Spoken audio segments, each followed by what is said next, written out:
तो पुण्यात्मा उसके पश्चात उन्होंने अपने गवाह बनाए आदरणीय स्वामी रामानंद जी काशी वाले। उनको सचखंड लेकर गए। वो योगी पुरुष अपने आप में योगी पाक रहे थे। चारों वेदों और गीता पुराण आदि के वो ब्रह्मज्ञ ज्ञाता प्रसिद्ध हो रहे थे। जब परमात्मा ने बताया कि स्वामी जी 4 वेद और पुराण 18 ये एक उजड़ जेरा है, तत्व ज्ञान परम साहेब का वो तो ज्ञान उचेरा है। रामानंद जी वेदों पर गर्व करते थे, पुराणों और गीता पर गर्व करते थे कि इस कंप्लीट स्पिरिचुअल नॉलेज है, संपूर्ण अध्यात्म ज्ञान है। परमात्मा ने कहा कि ये तो एक उज्जड़ झेरा है, 4 वेद और पुराण 18 ये एक उज्जड़ झेरा है, इससे निकल नहीं सकते इस साधना से, ये इनकम्प्लीट है। फिर रामानंद जी के भ्रम को निवारण करने के लिए सचखंड लेकर गए। वहाँ देखा अपना वास्तविक स्थान और परमात्मा बैठे सिंहासन पर, राजा के समान, सिर पर मुकुट, सफेद छत्र और राजा की तरह अनंत कोट ब्रह्मांड के संचालक के सिंहासन पर विराजमान प्रभु को देखा उस 5 वर्ष के बालक के रूप में, और फिर अपना वास्तविक रूप बनाया, फिर बालक रूप धारण किया, फिर उस महापुरुष को वापस छोड़ दिया।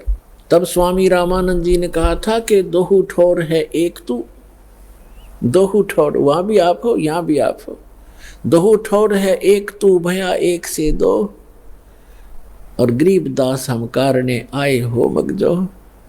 तुम साहेब तुम संत हो, तुम सतगुरु तुम हंस, गरीबदास आपके रूप बिना और न दूजा अंश। मैं भक्त, पहले तो विद्वान पाक रहे थे, मैं ऋषि को आवे थे स्वामी रामानंद पंडित जी। फिर कहते मैं भक्त मुक्त हुआ, मेरा भरम कर्म भयो नाश, गरीबदास निज ब्रह्म तुम, यानी निज ब्रह्म यानी वास्तविक भगवान आप हो, मुझे हुआ दृढ़ विश्वास। तुम स्वामी मैं बाल बुझी, बरम करम भयो नासु, गरीबदास निज ब्रह्म तुम मोय हो गया दृढ़ विश्वास। तो पुण्यात्माओं ये दूसरे गवाह उस कबीर भगवान के। तीसरे आदरणीय मुल्कदास साहिब जी, आदरणीय मुल्कदास साहिब जी को परमात्मा मिले। कहते 100 छल छिद्र मैं करूं अपने जन के काज, और अरण्यक सपू जो मार जो मैं नरसिंह धर लूं साज। एक समय परमेश्वर कबीर जी इस धरातल पर आए हुए थे। जैसे ये क्या करते हैं परमात्मा, कई प्रकार से लीला करते हैं।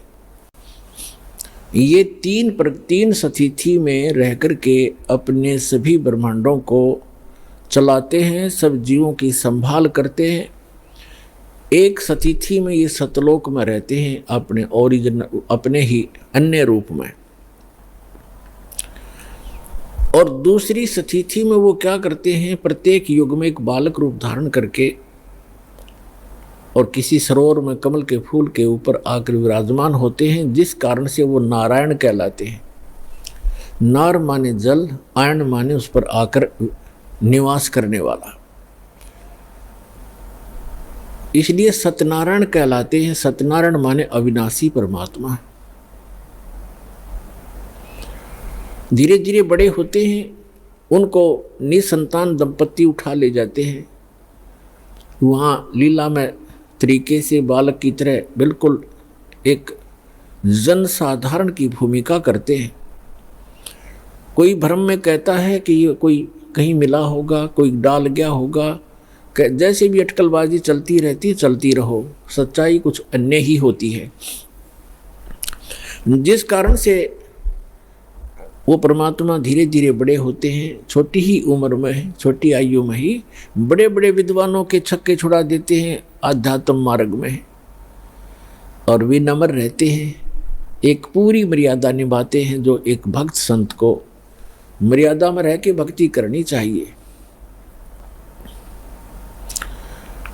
तो वो परमात्मा तीसरी सतिथि में वो क्या करते हैं, जब चाहे कहीं भी प्रकट हो जाते हैं और अपनी अच्छी आत्माओं को मिलते हैं, एक जिंदा महात्मा के रूप में, एक साधु संत के रूप में आते हैं।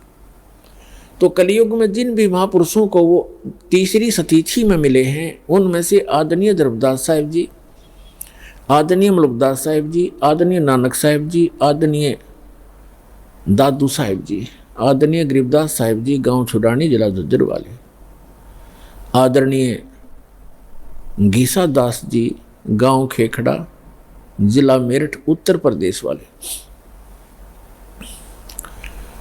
तो इन महापुरुषों को वो परमात्मा जिंदा महात्मा के रूप में मिले हैं। और ये तीसरी प्रकार की सतिथि है। इन सभी महापुरुषों को परमात्मा सचखंड लेकर गए, फिर उनको वापस छोड़ा। तो इन्होंने अब मुल्कदास जी को कैसे मिले, तो वो परमात्मा जो तीसरी प्रकार की सतिथि में कभी भी आकर कहीं कुछ समय रह जाते थे। पहले पुराने समय में क्या होता था, हम बहुत बार सुना करते थे कि एक गांव में एक संत आया था और 1 महीना रुका था। उसने अपना कोई नाम गाम नहीं बताया था और बहुत से लोगों को चमत्कार किए थे। वो अचानक फिर गायब हो गए, चले गए थे, पाए नहीं थे। तो ऐसे वो परमात्मा आए हुए थे और मलुक राम नाम था उनका, चौधरी मलुक राम अरोड़ा। एक अच्छे किसान थे, बड़े खेतीहर थे, वो अरोड़ा जाति में थे और गांव के नंबरदार थे। गांव में उनकी बहुत अच्छी खासी जो महिमा थी। परमात्मा के लिए विशेषकर गरीब व्यक्ति ही ज़्यादा प्रयत्न किया करते हैं। और परमात्मा कहते हैं कि ऊंचे कुल में भक्ति ना होवे, नीचा ही कुल दीजे। और ऊंचे कुल में दुर्योधन रावण और नीचे कुल में गणका, और गणका भिलनी पार उतरगी, गर्व करियो ना धन का। तो गरीब जो होगा या कोई दुख किसी को होगा, वो उसके लिए वरदान होता है, परमात्मा के लिए तड़पते रहते हैं और उस तरफ में वो कहीं ना कहीं परमात्मा उन पर दया कर ही देते हैं। और जो अमीर या अच्छे अधिकारी होते हैं, वो कोई विशेष आत्मा ही होती हैं जो भगवान से जल्दी जुड़ते हैं। अपनी परंपरागत साधनाएं तो वो कितने ही करते रहें, क्योंकि उनमें प्रेरणा पिछली है, लेकिन विशेष पुण्यात्माएं जो होती है वो ही सुख में भगवान की शरण में आती हैं, क्योंकि उनके पिछले संस्कार ज़्यादा अच्छे होते हैं।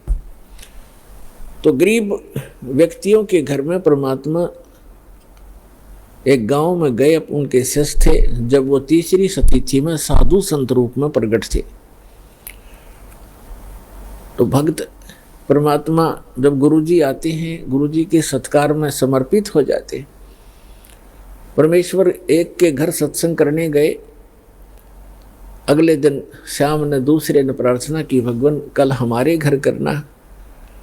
सत्संग भी करते थे, वहाँ उनका भोजन पाते थे। तो सब ने चेष्टा हुई, सबके अंदर प्रेरणा बनी कि हमारे घर भी गुरु जी आवें, हम भी सेवा करें अपने गुरुदेव की। ऐसे करते इस प्रकार परमात्मा ने पहले दिन एक के घर सत्संग किया, वहाँ भोजन प्राप्त किया। अगले दिन दूसरे तीसरे दिन तीसरे के। तो भक्त जब गुरुजी जाते हैं तो अच्छा भोजन बनाते हैं, अच्छा हलवा देसी घी का लगावें, वो डालें, उसके अंदर पानी महक जा पड़ोसियों तक। तो एक और परमात्मा के इस यथार्थ ज्ञान का विरोध शुरू से ही रहा है। गांव में विरोधी भी होते हैं, क्योंकि परमात्मा तो एक सत साधना बताने की चेष्टा करते हैं।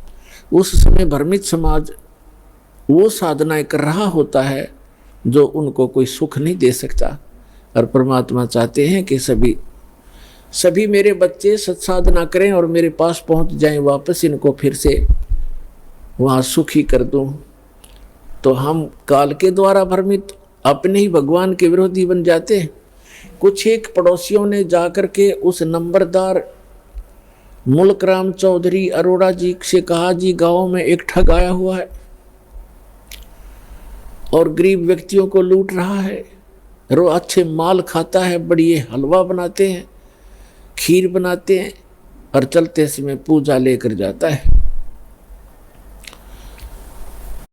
एक अच्छे क्रिएटर बनने के लिए क्या चाहिए?